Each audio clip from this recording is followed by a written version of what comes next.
recipe na gusto na naman natin ibahagi sa inyo kung paano natin lutuin ang ating mixed gulay na ito with giniling. Sarap ng ulam, iba't ibang klaseng gulay yan.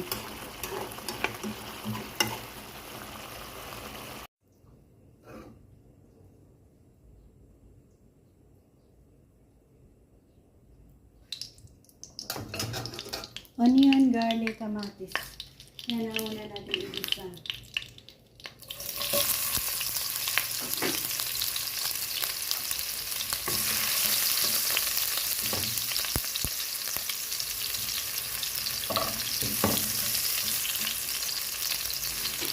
Meron tayo dito ang giniling. Mamaya natin ilagay ang kamatis. Yan natin ang ating giniling.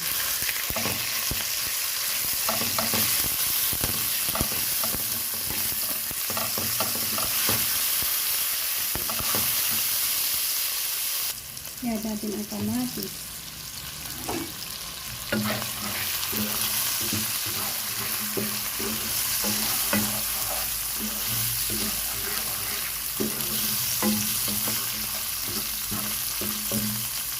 Lagyan natin ng oyster sauce.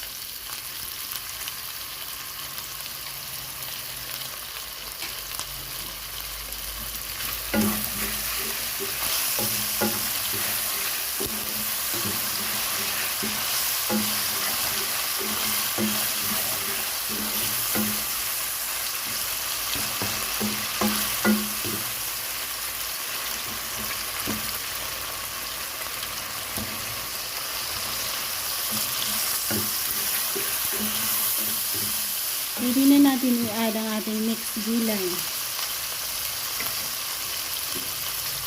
Iba't ibang gulay ito. Talong, long beans, okra, kalabasa, mga garden harvest natin yan.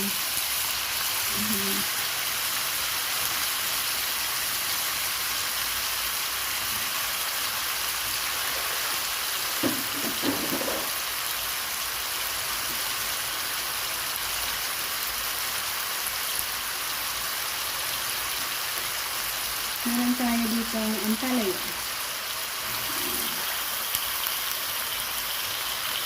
Lagyan natin konti tubig.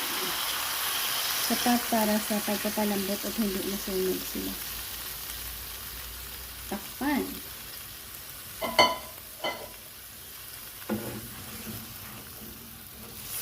Ayan, natakpan natin. Easy lang ito, guys.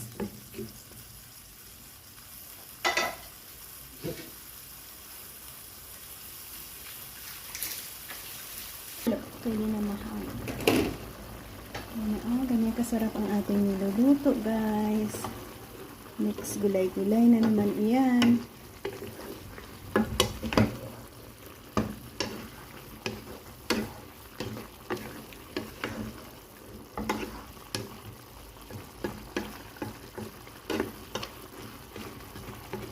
Tikman and then lasahan natin kung ano pa ang kulang.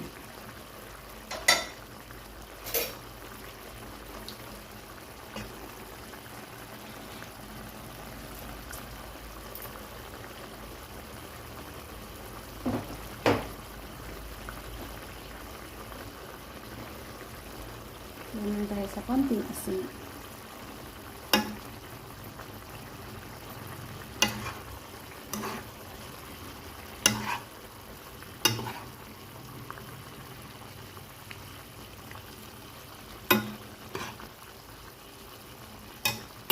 So, atin na namang naibahagi sa inyo ang ating mixed gulay recipe na ito. Ginisang gulay.